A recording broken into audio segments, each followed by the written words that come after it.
करके खड़े हो गए। अरे आजा सुदामा, यहीं खड़ो है जा, बहुत वर्षा है रही है। पर सुदामा जी एक बगल में एक और विशाल वृक्ष था, उसके ऊपर चढ़ गए, डाल पर जाकर के बैठ गए। वर्षा हो रही थी, ठाकुर जी एक वृक्ष के नीचे खड़े हैं, दूसरे वृक्ष के ऊपर सुदामा जी बैठे हैं। सुदामा जी बोले यही सही समय है, और पोटलियां खोल करके सुदामा जी खाने लगे। ठाकुर जी ने देखा, ए सुदामा मेरे उचना है बामे, खा मत जाइयो, रुक जा, वर्षा रुकन दे, मैं हूं, आ रहा हूं ऊपर। लेकिन सुदामा जी के नेत्रों से आंसू गिर रहे हैं। बोले लाला तू सदा प्रसन्न रहे, मेरे बट की लक्ष्मी भी तेरे पास आ जाए, तेरे जीवन में कभी कोई कष्ट नहीं आवे, मेरे लाला को कभी रोनो नहीं पड़े, कभी उदास नहीं हो, कभी दुखी नहीं हो, यही मेरी मित्रता को उपहार में अपने कृष्ण को देना चाहूं। और उपहार के रूप में सुदामा जी ने मानो अपने जीवन में प्राप्त होने वाली समस्त लक्ष्मी भी श्री कृष्ण के चरणों में पधरा दी, और दोनों पोटली के चने स्वयं सुदामा जी खा गए। द्वारिकाधीश कृष्ण उस दिन तो सोच रहे थे कि सुदामा तूने एक बार भी विचार नहीं किया कि मेरे भी चने थे उसमें, पा गया। सुदामा जी क्षमा मांगने लगे, बोले माफ कर दे लाला, भूख ज्यादा लगी, हमारे खा गए हो।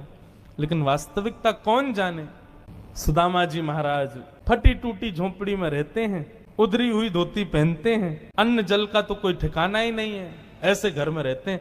पत्नी बोली द्वारिकाधीश आपके मित्र हैं, आप जाते क्यों नहीं कभी उनसे मिलने? सुदामा जी बोले कहीं मेरी दशा देख करके कोई ये ना सोचे गरीब है, भिखारी मांगने आया, इसलिए मुझे अजीब लगता है। और दूसरी बात ये कि मैं कृष्ण का सखा हूं, अब कृष्ण तो बढ़िया राजकीय वेश में रहता है, अब मैं ऐसे रहता हूं, कोई मुझे देख करके कहीं ये ना सोचे ये कैसा सखा ठाकुर जी का, इसलिए मुझे लगता है कि मैं यहीं से ही उनको भज लूं, उनके पास ना जाऊं।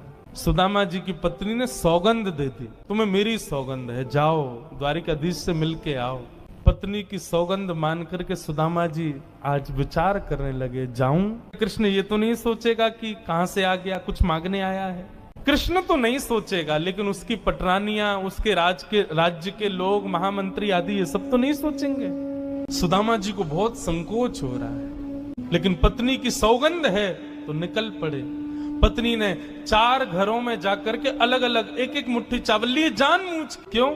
ताकि जब ये पोटली द्वारिकाधीश देखेंगे तो अलग अलग प्रकार के चावलों को देख के पहचान जाएंगे कि एक दाना भी सुदामा के घर का नहीं है, थोड़ी तो कृपा करेंगे मेरे ऊपर। सुदामा जी पोटली दबाए निकल पड़े। सुदामा जी महाराज धीरे धीरे चल करके द्वारिका की ओर जा रहे हैं। चलते चलते महीनों बीत गए सुदामा जी को। तभी एक व्यक्ति से बोले भैया द्वारिका नगरी कितनी दूर रह गई है अभी यहाँ से?